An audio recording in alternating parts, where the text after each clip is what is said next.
저번 달에 코골이 관련해서 세미나를 다녀오셨다고 제가 들었었는데 네네. 그때 얘기를 좀 해봐 주시면 좋을 것 같아요. 이게 코골이나 비염이나 이런 부분들, 또 구호흡, 입으로 숨을 쉬는 거, 이런 것들 관해 가지고 이제 조금 계속 관심이 있어 왔었는데요. 코골이 관련해 가지고 저자특강이라 그러죠. 이제 특허 내시고 장치물을 제작하셨는 분한테 1대1로 조금 세미나를 다녀왔습니다. 그래서 이것들을 했을 때 어떤 것들이 좋아질 수 있고 어떠한 방식으로 이루어지고 이런 것들을 조금 더 많이 공부를 조금 더 했었고요. 그래서 이제 저희 치과에도 조금 더 도입을 해서 코골이 관련해 가지고 장치물 같은 것들도 환자한테 소개를 시켜드리면 어떨까 하는 생각이 조금 들고 있습니다. 코골이 치료를 치과에서 그것도 이제 교정과 전문의 원장님한테 받는다는 것도 사실은 조금 생소하기도 해요. 근데 교정과 전문의 원장님한테 받으면 조금 더 좋은 장점들이 있나요? 아무래도 교정과라는 게 치아를 움직이거나 하는 과죠. 그래서 치아나 앞골 모양 자체를 조금씩 움직였을 때 코골이가 방지된다거나 코골이를 완전히 멈추는 거는 어려울 수는 있더라도 코골이의 빈도를 줄인다거나 아니면 수면 무호흡이나 이런 것들의 빈도를 줄인다거나 증상 자체를 완화시키는 데는 도움이 많이 될 수 있고요. 원인이 무엇인지에 따라서 어떤 처치를 하는지도 당연히 달라지기 때문에 그런 거 관련해서는 교정과에서 교정을 보는 치과에서 코골이도 같이 보시게 된다면 훨씬 더 좋은 결과를 나타낼 수 있을 것 같습니다. 요번에 그 코골이 장치 세미나 받으신 그때 해당하는 장치가 교정과 전문의 원장님이 개발한 장치라고 네, 하는데요. 맞습니다. 그 장치에 대해서 조금 더 설명을 해주실 수 있으세요? 의과 쪽에서 이제 코골이 장치물도 나와 있고 치과 쪽에서도 코골이 장치물들이 나와 있던 것들이 있습니다. 이러한 것들은 보통은 단단한 재료, 조금 플라스틱 같은 재료인데요. 조금 딱딱한 재료를 가지고 제작을 해주게 되는데 이번에 그 특허 받은 그 코골이 장치물 자체는 조금 더 말랑말랑한 재료, 실리콘 같은 그러한 재료로 되어 있어가지고요. 착용하기에 굉장히 수월하고 효과 자체가 이전의 장치물들보다 탁월하다고 느끼고 있습니다. 그래서 소개를 드리게 됐고요. 다른 것들보다도 입을 다물고 숨을 쉬게 될 수 있도록 도와주는 장치물, 혀의 위치나 이런 것들을 제자리로 갈 수 있게 도와주는 장치물이라고 생각이 됩니다.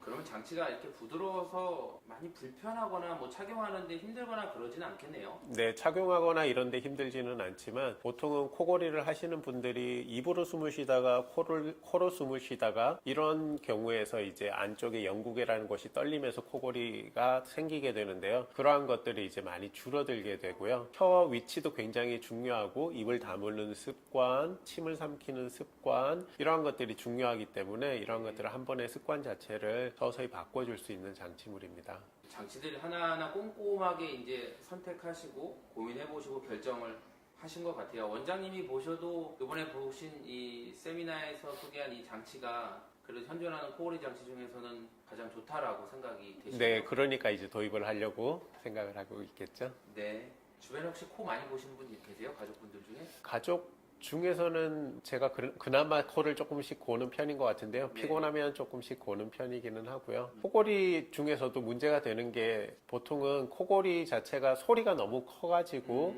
네. 이제 주변에 불편감을 주는 경우도 있고요. 그거는 그래도 소리만이니까 위험하지는 않죠. 그런 게 아니라 자다가 보면 퍽퍽 하면서 숨을 몰아쉬게 되고 숨을 잘 못 쉬게 돼서 그래서 주변에서 막 깨워주게 된다거나 그러한 경우가 간혹 있는 케이스들이 있는데요. 그러한 케이스는 조금 위험하죠, 사실은. 그러한 분들이 이제 병원 가면 손가락에다가 이렇게 끼워가지고 산소 포화도 되는 그런 네. 장치들 있지 않습니까? 네. 그런 것들 해보면 원래 90% 이상 99% 이렇게까지 대체적으로 올라가잖아요. 그런 게 이제 뚝 떨어질 때가 있어요. 숨을 못 쉬는 게 한 60초까지도 가는 사람들이 있거든요. 수면 무호흡이. 그래서 그런 사람들은 산소 포화도가 한 70 이렇게까지도 위험하게 떨어지기 때문에 그러면 당연히 좋을 게 하나도 없겠죠. 그러면 코골이하고 수면 무호흡증하고 연관이 있는 건가 보네요? 아무래도 연관이 조금씩 있죠. 저희 와이프도 남자애 둘을 키우다 보니까 피곤하시겠죠. 네. 하루 종일 이제 몸으로 돌아줘야 되잖아요, 남자애들은. 그래서 그런지 밤만 되면 그렇게 코를 골아요. 수면 무호흡증까지는 아닌 것 같기는 한데 그러면 수면 무호흡증도 코골이 치료를 하게 되면 좋아질 수 있다는 거겠네요. 네, 많이 개선될 수 있습니다. 아예 없어진다는 얘기는 아니고요. 네. 장치물을 낀다고 코골이나 뭐 수면 무호흡이 완전히 없어진다라고 하면 그거는 굉장히 좋겠지만 어느 정도 심각성을 줄여준다라고 생각을 하시는 게 좋습니다.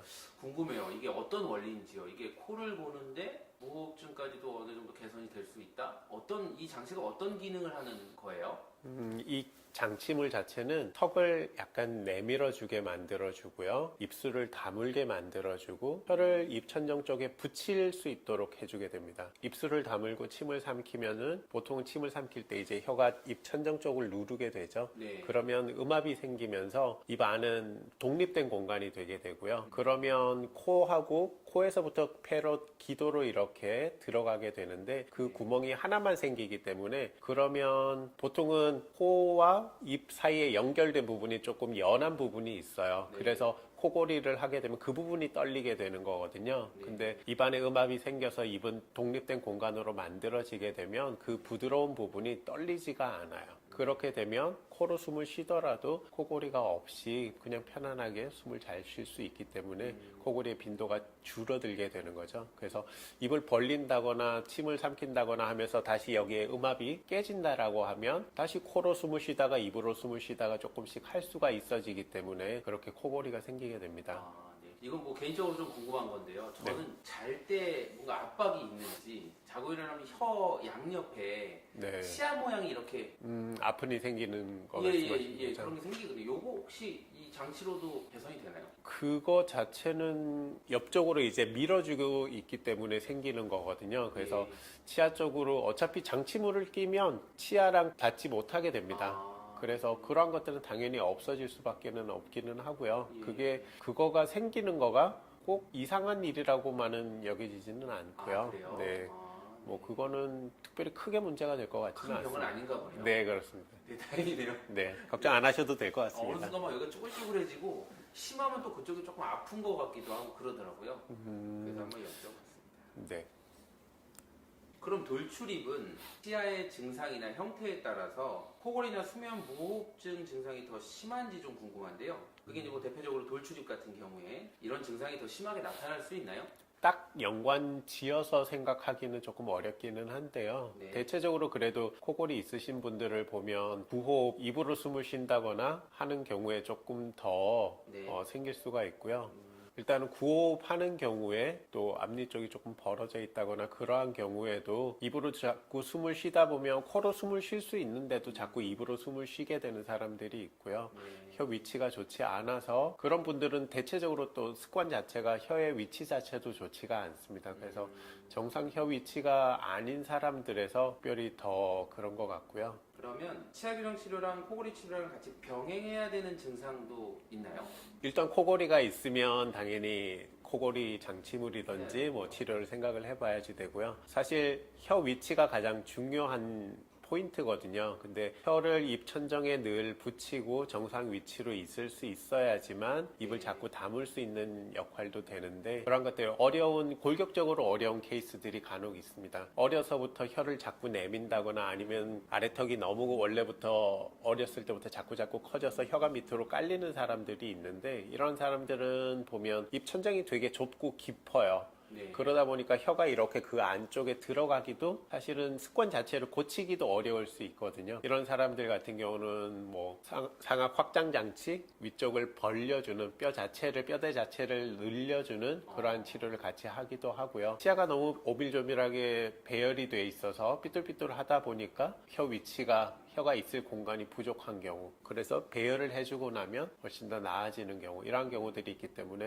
네. 필요하면 교정을 같이 하면서 코골이도 같이 개선을 시켜주면 아주 좋은 결과를 낼 수 있습니다. 코골이는 사실 스스로 알기가 어렵잖아요. 그렇죠. 혼자 주무시는 분들은 조금 알기가 네, 어렵죠. 가끔 자다가 코 골다가 깜짝 놀라서 일어나는 경우는 있었는데 그러면 어느 정도 증상일 때 치료를 좀 받아야 되는 수준이라고 보세요? 제가 생각하기로는 네. 이제 그냥 코골이, 그냥 소리가 조금 큰 정도는 크게 문제가 되지는 않지만 이게 보통은 코골이 소리가 커지면 커질수록 그러다가 수면 무호흡이 생기거든요. 그래서 보통은 같이 오는 경우들이 많기 때문에 네. 일단 주변에서 보고 수면 무호흡이 조금 있다라고 판단이 되면 네. 그때는 조금 적극적으로 생각을 해보시는 게 좋을 것 같고요. 내가 그냥 가끔씩 피곤하고 약간씩 술 마신다거나 그랬을 때 조금 고는 정도다. 그거는 크게 문제가 될 것 같지는 않습니다. 그럼 와이프한테 심하게 욕을 먹었을 때요, 코 곤다고? 그때는 와야 될까요? 일단은 체크는 해보시는 게 좋지 않을까요? 네, 알겠습니다. 끝으로 그러면 수면 무호흡과 코골이로 약간 고민하고 계신 분들 또는 치료를 받아야 될까 말아야 될까 하시는 분들한테 한마디 해주시면 좋을 것 같아요. 이 장치물을 개발하신 분 자체가 수면 무호흡이 있고요. 굉장히 심하신 편이셨는데 네. 이 장치물을 본인을 위해서 장치물을 제작을 하셨어요. 확실한 동기부여네요. 네, 그렇기 때문에 결과물도 나와 있고 장치물을 꼈을 때의 뭐 전후 비교도 확실하게 되고 있는 장치물이기 때문에 네. 수면 무호흡까지 있으신 분들에서는 한번 고려를 해보시면 좋으실 것 같습니다. 네. 오늘 이 코골이가 있으신 분들 고민 많이 하실 텐데 당장 어디에서 치료를 받아야 되는지 언제 치료를 받아야 되는지 뭐 이런 궁금증이 많이 풀린 것 같습니다, 원장님. 네.